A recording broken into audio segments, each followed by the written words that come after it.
Restaurant ஸ்டைலில் egg rice வீட்டில் எப்படி பண்ணுறது பார்க்கலாமா? கண்டிப்பாக ட்ரை பண்ணுங்கள். அப்புறம் பண்ணலான்னு சொல்லிட்டு விட்டுட்டிங்கன்னா ஃபீல் பண்ணுவீங்க. அவ்வளோ டேஸ்ட்டாக இருக்குங்க. வாங்க இப்போ எப்படி பண்ணுறதுன்னு பார்க்கலாம்.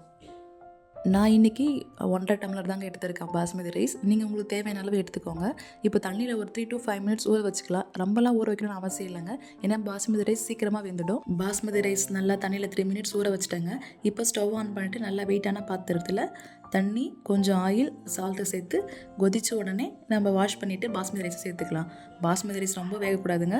ஒரு ஆஃப் பாயிலாக வெந்தால் போதும். அப்போ தான் ரைஸ்க்கு நல்லாயிருக்கும். ரைஸ் ஆஃப் பாயிலாக வந்த உடனே தண்ணியை எடுத்து ஃபில்டர் பண்ணி வச்சுக்கோங்க. இன்றைக்கி வந்துட்டு நான் கேப்சிகம், கோஸ், பீன்ஸ், கேரட் எடுத்துருக்கேங்க. உங்கள்கிட்ட ஏதாச்சும் ஒன்று இல்லைன்னா ஸ்கிப் பண்ணிக்கோங்க, ப்ராப்ளம் இல்லை. சரி வாங்க இப்போ எப்படி செய்யுதுன்னு ஃபஸ்ட்டு பார்க்கலாம். ஸ்டவ் ஆன் பண்ணிவிட்டு பேனில் லைட்டாக ஆயில் சேர்த்துக்கோங்க. நான் இன்றைக்கி 4 முட்டை எடுத்திருக்கேன். நீங்கள் உங்களுக்கு நிறைய முட்டை இருந்து சேர்த்து சாப்பிட்டா நல்லாயிருக்கும்னு நினச்சிங்கன்னா இன்னும் எக்ஸ்ட்ரா ஒரு முட்டை ஆட் பண்ணிக்கோங்க. ஃபஸ்ட்டு லைட்டாக அந்த மாதிரி மிக்ஸ் பண்ணி விட்டுட்டு அதுக்கப்புறம் கொஞ்சோண்டு பெப்பர், கொஞ்சம் சால்ட் சேர்த்து நல்லா மிக்ஸ் பண்ணி விட்டுக்கோங்க. பெப்பரும் சால்ட்டும் எக்கில் இப்போ சேர்த்தது வந்துட்டு எக்ஸ்ட்ரா டேஸ்ட்டு கொடுக்குங்க நம்ம ரைஸோடு சாப்பிடும் போது. அதுதான் நம்ம இந்த டைமில் லைட்டாக சேர்த்துட்டு 2 மினிட்ஸ் நம்ம எக்கோட ஸ்மெல் போகிற வரைக்கும் ஃப்ரை பண்ணிவிட்டு அப்புறம் எடுத்துடலாங்க. நம்ம ஸ்டவ்வை ஆன் பண்ணிவிட்டு அதே பேனில் லைட்டாக ஆயில் சேர்த்து ஆயில் நல்லா ஹீட் ஆன உடனே 2 பல்லு பூண்டு குட்டிகிட்டே கட் பண்ணி சேர்த்துருக்காங்க. பூண்டு வந்துட்டு நல்லா கலர் மாதிரி ப்ரௌன் கலரில் வரணுங்க.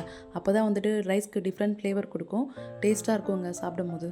பூண்டு நல்லா கலர் மாதிரி வந்துடுச்சு. இந்த டைமில் குட்டி குட்டியாக கட் பண்ண பச்சை மிளகாய் 2 சேர்த்துக்கிறேங்க.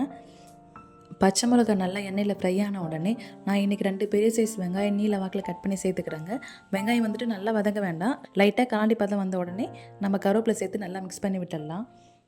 ஃபஸ்ட்டு பீன்ஸை மட்டும் சேர்த்துக்கலாங்க. பீன்ஸ் வந்து 2 மினிட்ஸ் நல்லா வதங்கட்டும். அதுக்கப்புறம் நம்ம எல்லா காயும் சேர்த்துக்கலாம். கேரட்டு, கேப்சிகம், கோஸ் எல்லாம் சேர்த்து மிக்ஸ் பண்ணி விட்டுடலாம். இந்த மாதிரி நம்ம டிஃப்ரெண்ட்டாக ரைஸ் செஞ்சு தரும்போது பசங்க வந்துட்டு எந்த காயுமே ஒதுக்கி வைக்க மாட்டாங்க. எல்லாமே விரும்பி சாப்பிட்ருவாங்க. ஒன்று கூட தட்டில் மிச்சம் இருக்காதுங்க. தண்ணி சேர்க்காம காய் வந்துட்டு இப்படியே வேகணுங்க. தண்ணி சேர்க்கவே கூடாது. அது மாதிரி மூடி போட்டு வேக வைக்காதீங்க. ஏன்னா மூடி போட்டால் தண்ணி வந்துட்டு காயில் விடும். அதனால் மூடி போட வேண்டாம். அப்படியே காய் ஃப்ரை ஆகட்டும். காய் வந்துட்டு ரொம்ப வேக வேண்டாங்க. ஆஃப் பாயிலாக வெந்தாலே போதும். காய் ஹாஃப் பாயிலாக வெந்துடுச்சுங்க. இப்போ நான் மசாலா சேர்த்துக்கிறேன். ஃபஸ்ட்டு சில்லி பவுட்ரு சேர்த்துக்கிறேன். அப்புறம் நான் டேஸ்ட்டுக்காக சிக்கன் மசாலா சேர்க்குறேன். மசாலாவோடைய ராஸ்மல் போகிற வரைக்கும் நல்லா மிக்ஸ் பண்ணி விட்டுடலாங்க. இப்போ நல்லா மிக்ஸ் ஆகிடுச்சு. நான் லைட்டாக டொமேட்டோ சாஸ் சேர்க்குறேங்க.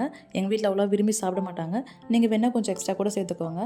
நான் லைட்டாக தான் சேர்க்குறேன். எங்கள் வீட்டில் யாருக்கும் அந்த ஃப்ளேவர் பிடிக்காது. அதனால் நான் லைட்டாக சேர்த்துக்கிறேன். நல்லா மிக்ஸ் பண்ணி விட்டுட்டு நம்ம ரைஸ் சேர்த்துக்கலாம். ரைஸ் பாருங்கள் நல்லா உதிரியாக வந்திருக்கு. ஒன்றோடு ஒன்று ஒட்டவே இல்லைங்க. இதே பதத்தில் நீங்களும் எடுத்துக்கோங்க. எப்படி பூ மாதிரி வந்திருக்கு பாருங்கள்.